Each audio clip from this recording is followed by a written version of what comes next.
Lonesome Rhodes is no more. Glenn Beck has officially made the intriguing decision to separate himself from the Fox News Borg Collective. His last show was this afternoon. Reruns will go through next week. And Roger Ailes will dig up the bones of Joe McCarthy and present the Robot Skeleton Red Scare show every day at 5. He's moving on to his own subscription online service, which may be problematic. A large portion of Beck's Fox audience will now see him as having betrayed Fox and being on in opposition to Fox. After all, it was at Fox that his ratings quadrupled from mediocre to Titanic and then collapsed by 1/4 in the last year. Of course, he leaves behind more than 2 years of the crazy for us to enjoy in retrospect. My favorite moment, the day he turned the word oligarchy into an acronym for something and misspelled it. The fine folks at Media Matters have compiled Beck's greatest worst hits, and as you'll see, the ultimate verdict was that he was like that doomsday prophet, Harold Camping. Except during his lifetime, Camping is only given 4 dates for the end of the world. Beck does that in a week. Hello, America. I'm TV and radio's Glenn Beck. Americans on both sides now are saying, hang on, haven't I seen this movie before? This is not a conspiracy theory. Do you really believe that I could, or anybody here at Fox News, could just make things up and remain on the air? Yes! Communism and redistribution of wealth and get 'em! Who in the media is telling you this? Who? Name them! Hey, I gotta go back to that Jimmy Stewart movie. Watch this. It's like, do you remember the movie A Field of Dreams? Well, let me show you again, the Chicago way, in yet another clip from The Untouchables. You know the TV show 24? You must now start to see yourself as Sarah Connor. I think it's episode 6 of the Star Wars movies, where the Emperor's like, oh, and I promise you, this Death Star is fully operational. But, just in case you've been watching all week and you haven't been frightened yet, oh, you will be. You will be. Yes?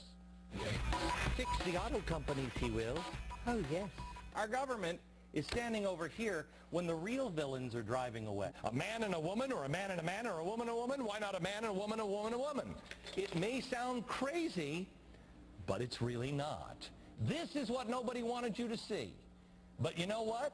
It really stinks. Let me get the frogs. God, gold, and guns. Comrades! Comrades, there is good news from the Western Front. Will the world continue to disregard the communist, Marxist revolutionaries? The president is surrounded by communists and Marxists. Islamic socialism. Islamic fascists. Kind of a socialist. America's march to socialism. That's Marxism. Tripped my Marxism alarms. Marxist revolutionaries submerged in the filth of communism. Are you a socialist or not? What I'm seeing here is fascistic. They're marching us to a brand of non-violent fascism. Nazis and communists. What ties them together? The National Socialists. It's socialism. Nazi tactics are progressive tactics. That's what's coming. Global Marxism. Redistribution of wealth.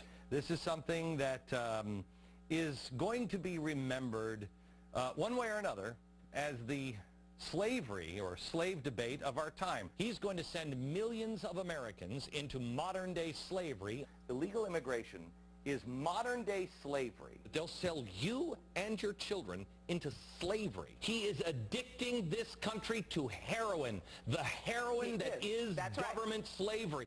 You are the secret. You're the answer. I'm sorry. I just love my country, and I fear for it.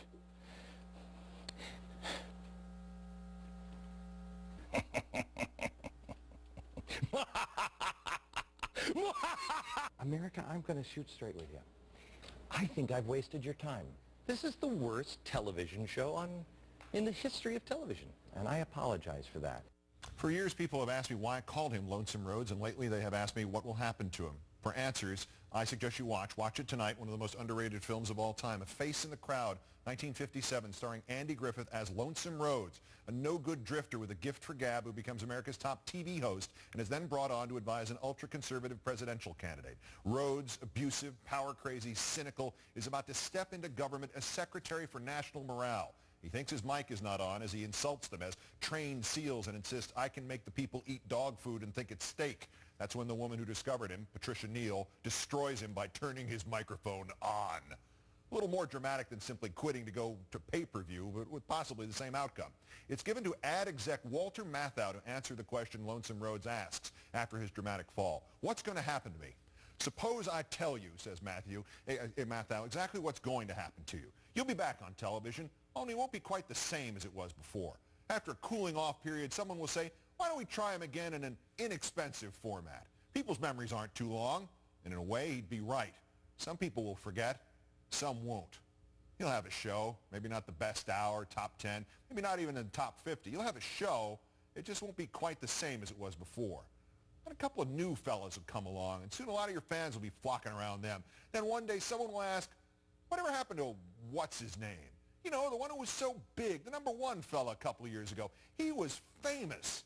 How can we forget a name like that? Good night, Glenn, and good luck.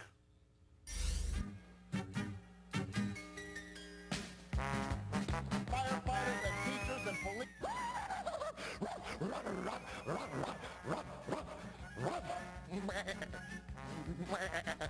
Those are your friends in the Progressive Party. You, on the other hand, you